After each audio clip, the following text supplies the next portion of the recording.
আসসালামু আলাইকুম রহমতুল্লাহ। আজকে আমি আপনাদের শোনাবো একটি ছোট কিন্তু গভীর অর্থবোধক ইসলামিক গল্প। এক গরিব লোক ও একটি রুটি। অনেক বছর আগে এক গ্রামে বাস করতেন এক গরিব লোক। তিনি ছিলেন খুব সৎ ও আল্লাহভীরু।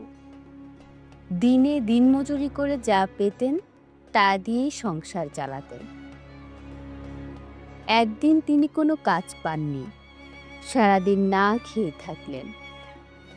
ঘরে ফিরে দেখলেন স্ত্রী বলছে, আজ কিছু খাবার আনতে পারোনি? তিনি লজ্জায় মাথা নিচু করে থাকলেন। তখন তার স্ত্রী বললেন, আমি একটু আটা আর পানি দিয়ে একটা রুটি বানিয়েছি, তুমি খেয়ে নাও। তিনি বললেন, তুমি খাবা না? স্ত্রী বললেন, না, আমি রোজা রেখেছি।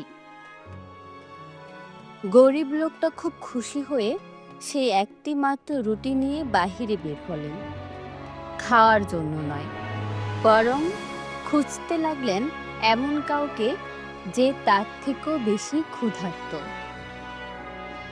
অনেক খোঁজার পর এক বৃদ্ধ ভিখারির কাছে গিয়ে রুটি দিয়ে বললেন, এই রুটিটা নিন, আমি আজ আল্লাহর সন্তুষ্টির জন্য এটাকে দান করলাম। সেই রাতে তিনি স্বপ্ন দেখলেন, তিনি কিয়ামতের ময়দানে দাঁড়িয়ে আছেন। তার আমলের পাল্লা খুব হালকা, প্রায় জাহান্নামে যাবেন। ঠিক তখনই একটি রুটি এসে তার আমলের পাল্লায় পড়ে। হঠাৎই তার ভালো কাজের পাল্লা ভারী হয়ে গেল, আর তিনি জান্নাতে প্রবেশ করলেন। তিনি বিস্ময়ে জিজ্ঞেস করলেন, হে আল্লাহ তাআলা, এই একটি রুটি দিয়ে আমি জান্নাত পেলাম?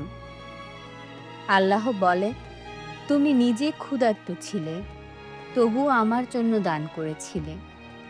আমি তো দয়াময়, কিভাবে তোমার সে ত্যাগ আমি বৃথা যেতে দেই? এই গল্প আমাদের শেখায়, আল্লাহর রাস্তায় কিছু ছোট দানও হতে পারে আমাদের জান্নাতের কারণ। তাই আসুন, আমরা প্রতিদিন অন্তত একটি ভালো কাজ করি আল্লাহ তাআলার সন্তুষ্টির জন্য। ভিডিওটি যদি আপনার ভালো লাগে তাহলে লাইক দিন, শেয়ার করুন, আর ইসলামিক আরও গল্প পেতে আমাদের চ্যানেলটি সাবস্ক্রাইব করুন। আসসালামু আলাইকুম রহমতুল্লাহ।